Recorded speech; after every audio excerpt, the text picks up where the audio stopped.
Ce 3 octobre 1981 présage d'un nouveau séisme dans le paysage audiovisuel de FR3. L'horloge affiche 19h55. Dans une poignée de secondes, un dessin animé franco-japonais bouleversera les habitudes télévisuelles de millions d'enfants.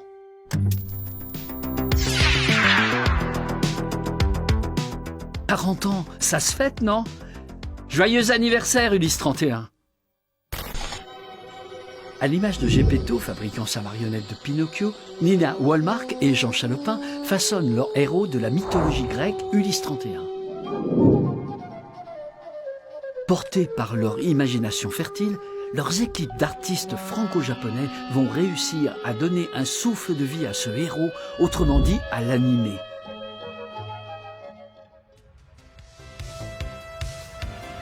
Sur les traces d'Ulysse 31, les animateurs de la DIC poursuivent leur odyssée jusqu'en Asie orientale.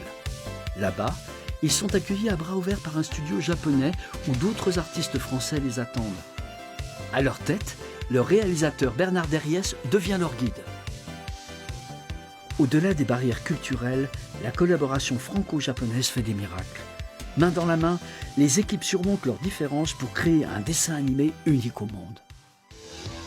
Que la fête commence! Installez-vous confortablement, ouvrez grand vos yeux, vos oreilles et plongez-vous dans l'univers galactique d'Ulysse 31 à travers les témoignages des auteurs, des réalisateurs, sans oublier les souvenirs étoilés des fans du monde entier.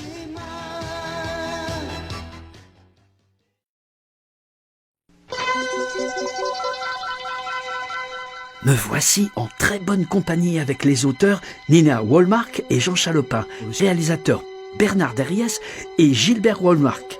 Je brûle d'envie d'en savoir plus sur leur série télévisée. Tout d'abord, Jean, auriez-vous imaginé un seul instant un tel succès d'Ulysse 31 auprès des enfants et des professionnels? Quand on écrit quelque chose, quand on crée quelque chose, seul ou collectivement, je pense qu'on a toujours le désir d'avoir un succès, de répondre à une demande de l'audience, mais on n'en est jamais sûr.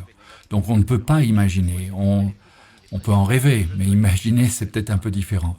Et bien sûr, on a cru que c'était quelque chose d'important pour nous et pour l'histoire. Je crois qu'on s'est engagé dans l'histoire, dans l'écriture de l'histoire, dans la réalisation de la série avec tout notre cœur, notre passion, et peut-être ce qui est transcrit, ce qui apparaît dans la série, et peut-être ce qui explique le succès, mais non, pas imaginer, jamais de cette façon-là, en tout état de cause. Et vous, Bernard Derriès, quel souvenir vous évoque votre collaboration artistique avec les animateurs, réalisateurs et producteurs japonais? J'ai conservé un excellent souvenir de cette collaboration avec les artistes japonais. D'abord, ça a été un échange mutuel. Je crois que moi, j'ai beaucoup appris sur la technique d'animation japonaise à l'époque, qui était quand même une animation réduite en nombre de dessins, mais très efficace sur la mise en scène. Et je crois que les Japonais eux-mêmes, d'après ce qu'ils m'ont dit, avaient appris la mise en scène dynamique dans la mise en scène des films français des années 1940. Vous voyez, c'est une sorte de boucle bouclée. Nina, Jean et Bernard, remontons des années en arrière. À l'époque, en 1981, les 3 chaînes de télévision françaises diffusent déjà beaucoup de dessins animés. Votre héros, Ulysse 31, qu'a-t-il apporté de plus? La quête de l'homme vers son propre dépassement, le rêve, la sagesse, la non-violence, la quête de l'homme pour son propre dépassement, les rapports père-fils, les thèmes fondamentaux de notre culture, de notre savoir. Chaque épisode était en soi un nouvel univers, un nouveau rythme. Les éditions pour la jeunesse de l'Odyssée d'Homère se sont épuisées pendant le temps de la diffusion. La musique de Chaim Saban et Shuki Levy nous a valu un disque d'or. Ulysse, à l'époque, a apporté la preuve qu'on pouvait faire un dessin animé avec une base classique, quelque chose de culturel, quelque chose qui raconte une histoire antique, une histoire légendaire connue de tous, qui pouvait être transposée en dessin animé, que tous, petits et grands, tout le monde applaudirait, y compris les instituteurs à l'époque qui ont été très positifs par rapport à la série. Ulysse 31 était un dessin animé tout à fait différent des autres, dans la mesure où il y avait derrière, j'allais dire un alibi culturel, mais c'est pas vraiment exact de dire un alibi culturel. Ulysse 31, c'est reprendre l'Iliade et l'Odyssée dans l'univers, dans le futur, dans un futur lointain du 31e siècle. Et il y avait derrière, bien sûr, un élément culturel, un élément éducatif, qui était très très différent de ce qui existe sur les autres dessins animés. Ce qui existait avec Goldorak, etc., c'était purement de l'aventure pour une clientèle, avec grand succès. On a ajouté une dose différente. Il y avait quelque chose, une référence culturelle à l'intérieur de ça, peut-être quelque chose de très français en soi, parce on sait qu'on dit souvent que les Français sont très intellectuels, mais en tout cas, c'était une production, et une diffusion qui s'est adaptée à une clientèle différente. C'était aussi le souhait de la troisième chaîne de voir un dessin animé qui s'adresse aux enfants et qui apporte quelque chose de différent, une dimension culturelle, une dimension éducative différente. Jean Chalopin, ce n'est un secret pour personne qu'Ulysse 31 vous ressemble. Pourquoi ? Est-ce une sorte de signature ? Ça c'est... Est-ce que Ulysse me ressemble ? Il paraît qu'il me ressemble, et il faut demander surtout à Bernard Derriès et à René Borg. René Borg, on ne peut plus, parce qu'il n'est plus avec nous, bien sûr, mais à Bernard Derriès, est-ce que je les ai tellement embêtés sur la production que je les ai influencés, ils ont fini par me dessiner, peut-être. Ulysse 31 eut un impact considérable sur les enfants. Nina, quels sont vos souvenirs ? Comment expliquez-vous un tel engouement ? L'impact qu'a eu Ulysse 31 n'a pas touché que les enfants. Le merveilleux dans la programmation sur FR3 qu'avait installé Hélène Fatou, la responsable du département jeunesse, soit 5 minutes tous les jours, avant le journal télévisé, faisait qu'Ulysse touchait également les parents. Ulysse touchait donc toute la famille. Les enfants se racontaient les épisodes de 5 minutes le lendemain dans les cours de récré. Et ils attendaient comme une récompense le Grand Ulysse, qu'ils appelaient le Grand Ulysse, l'épisode intégral diffusé le samedi. Ils connaissaient d'ailleurs tout par cœur. De la chanson de Nono au technicien du générique. René Char disait qu'Homère, Dieu pluriel, avait œuvré sans rature en amont et en aval à la fois, nous donnant à voir l'entier pays de l'homme et des dieux. C'est ce que nous avons essayé de faire et aujourd'hui, nous pensons l'avoir réussi, non sans quelques ratures, mais de façon ludique. Gilbert, vous êtes le mari de Nina. Vous étiez présent dans le bureau du grand patron de FR3 lors de la présentation du premier épisode d'Ulysse 31. Cet avis s'est révélé déterminant pour le succès de la série. Racontez-nous vos réactions, vos émotions, vos doutes et certitudes. On veut tout savoir. Pour moi, et j'imagine pour Jean, ce fut peut-être l'un des moments les plus troublants de cette extraordinaire aventure que fut Ulysse 31. À la demande d'Hélène Fatou, responsable du département jeunesse FR3, à qui Ulysse 31 doit tant, nous devions présenter le premier épisode au président de la chaîne, Claude Lemoine. Nous savions que sa décision, son appréciation était primordiale. La rencontre eut lieu dans l'immense bureau de Claude Lemoine et après les présentations d'usage fort courtoises, le président Claude Lemoine s'installa dans son fauteuil et démarra la projection. Dès la première seconde à la dernière, Claude Lemoine resta totalement immobile. Aucun trait de son visage ne bougea, aucun mot ne sortit de ses lèvres. Il resta figé devant le poste de télévision. Alors imaginez l'inquiétude de Jean et de moi. La vie d'Ulysse dépendait de cette projection. À la fin du premier épisode, Claude Lemoine éteint le poste de télévision, se tourna vers nous avec un grand sourire et nous dit « Je crois que l'on tient vraiment quelque chose. » Ouf ! Ce fut un très, très grand moment pour nous. Nina, Gilbert, Jean et Bernard, voilà déjà 40 ans qu'Ulysse 31 fut diffusé sur les ondes de FR3. Que ressentez-vous ? Êtes-vous fiers de la célébration de cet anniversaire ? Au bout de 40 ans, repenser à tout cela est évidemment très émouvant. Surprenant de découvrir notre œuvre si pérenne. Nos spectateurs d'hier nous remercient de les avoir élevés et nous ne pouvons que remercier le divin Homère de nous avoir laissé nous promener en amont et en aval dans une Olympe du 31e siècle, un siècle qui finalement, aujourd'hui, ressemble presque au nôtre. C'est vrai que nous sommes fiers de voir qu'aujourd'hui on célèbre les 40 ans de la première diffusion de Ulysse 31. À l'époque, comme je dis souvent, il n'y avait pas beaucoup de sondages et que petit à petit, avec les salons, nous avons appris à découvrir les visages de tous ces enfants qui regardaient cette série tous les soirs à 8h-5. Nous avons appris tardivement, plus de 15-20 ans plus tard, que ça avait bien marché auprès d'eux, qu'ils auraient tout fait pour ne rien rater de cette diffusion. Et donc, c'est vrai que 40 ans plus tard, nous sommes très heureux et très fiers d'avoir réalisé, pour ma part, cette série. Ce que je peux dire, cet anniversaire, c'est que j'ai 40 ans de plus. J'avais 31 ans, bon, comptez vous-même, vous voyez ce que ça veut dire. Donc ça veut dire déjà qu'on a du temps. Mais c'est formidable qu'il y ait encore aujourd'hui tant de fans qui aiment cette série, qui continuent à la regarder, qui continuent à la promouvoir à leurs enfants maintenant. Et c'est formidable d'avoir cet anniversaire ensemble. Merci à vous 4 pour ce précieux témoignage. La parole est désormais donnée à vous tous, fans et téléspectateurs, vous qui avez grandi avec votre héros Ulysse 31 et ses compagnons. Enfant en 1981, adulte 40 ans plus tard, quels souvenirs gardez-vous de votre série culte ? Je me rappelle bien le soir où on allait regarder bien sûr les 5 petites minutes qui étaient diffusées.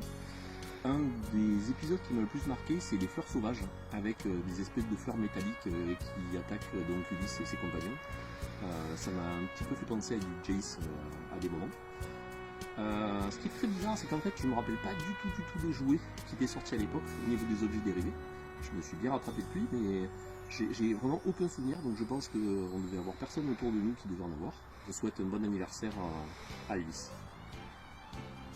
Les souvenirs d'Ulysse 31 de mon enfance, c'est les 5 minutes avant les jeux de 20h, où c'est qu'on avait en fait un épisode était découpé en 5 parties du lundi au vendredi. Donc on avait 5 petites minutes de chaque épisode, chaque morceau d'épisode. Il nous tardait de voir la suite le lendemain et on avait le bonheur de le retrouver en fait le samedi ou dimanche, l'épisode en entier. Les souvenirs d'Ulysse 31, c'est... J'avais eu très peur de... J'avais eu la frayeur de l'espèce de robot qui ressemble à Frankenstein dans l'épisode Charib des Scylla. Quand il se lève là et qui commence à poursuivre Télémaque, Thémis et Nono. Ça m'a bien marqué. Ensuite là pour les 40 ans, le mot... déjà bon anniversaire Ulysse. Hein. Merci à Bernard, Jean et Nina d'avoir créé ce dessin animé qui restera pour moi gravé dans mon cœur et dans ma peau. J'ai d'ailleurs un petit tatouage de Nono et de Ulysse. Et c'est Madeleine de Proust, ses souvenirs, ses bonheurs. Et puis petit espoir un jour de le voir débarquer en Blu-ray, quoi, ce qui serait pas mal. Voilà. Salut à tous, ça y est, on y est. Ulysse 31 a 40 ans, donc joyeux anniversaire à Ulysse 31. Si je me replonge un petit peu dans mon enfance, donc moi je me revois devant ma télé lors de la première diffusion, en train d'enregistrer le générique avec un vieux magnétophone comme celui-ci. Voilà, je me balade toujours avec, on sait jamais.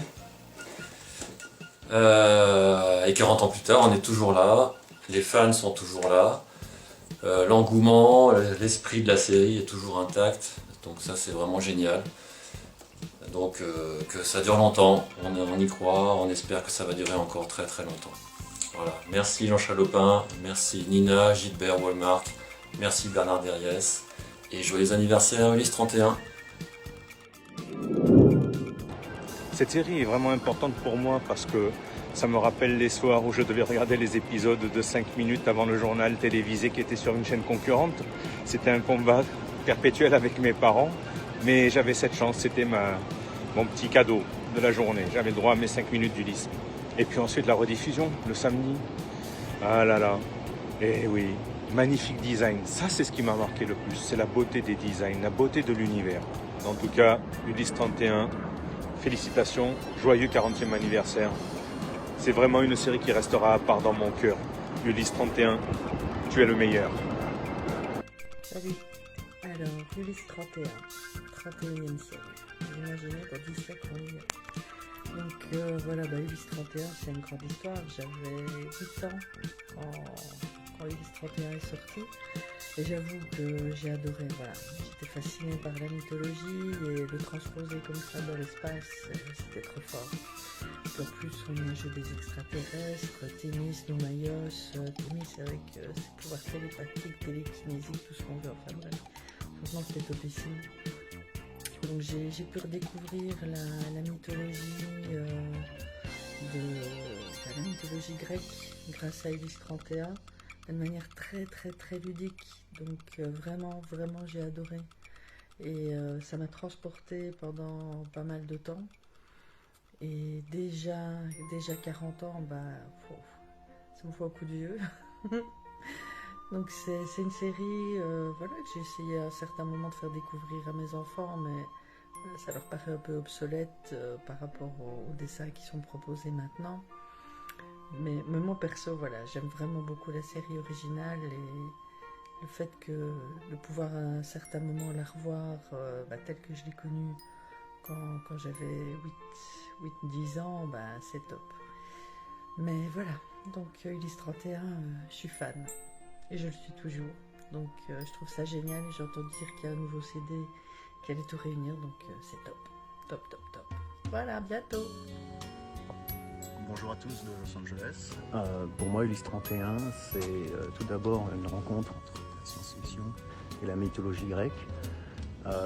Merci donc à Jean Chalopin et Bernard Verrier d'avoir créé une série tout à fait unique et riche, sans oublier la bande originale qui est inoubliable et les voix des personnages reconnaissables entre toutes. Donc joyeux anniversaire à Ulysse 31 pour ses 40 ans. J'ai un souvenir très fort avec le numéro du Télé 7 jours, dont la couverture m'avait beaucoup impressionné. Également le journal Image par Image que je recevais chez moi et dont je recopiais minutieusement les dessins et les reproductions de celluloïdes.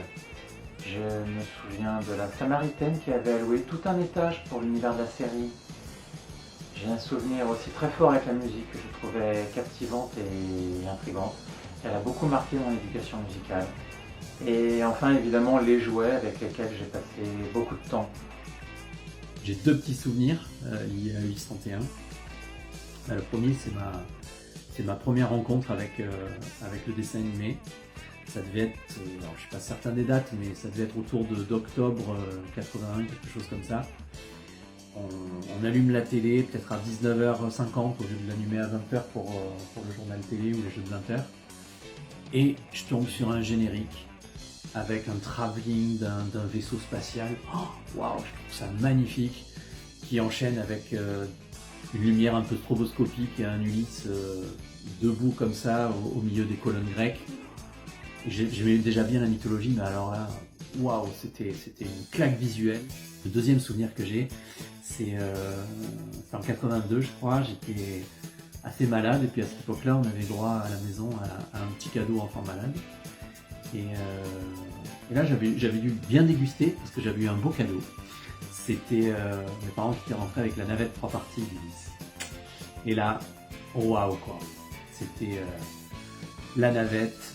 Ah bon, si j'avais une DeLorean, je retournerais dire aux gamins que j'étais surtout déchire pas la boîte comme tu l'as fait. Et j'en profite du coup pour, au détour de ce 40e anniversaire de la diffusion d'Ulysse, de remercier vraiment les géniaux auteurs de cette série, que sont Jean Chalopin, Nina Wolmark, Bernard Verriès, toutes les équipes qui ont travaillé sur cette série, l'équipe de TMS, tous ceux qui ont œuvré de près ou de loin pour faire de cette série une série qui est vraiment très très chère à mon cœur et qui, malgré les 40 ans, n'a pas pris une ride contrairement à nous et que j'aimerais jusqu'à la fin de ma vie. Merci à vous pour cette très très belle série. À bientôt.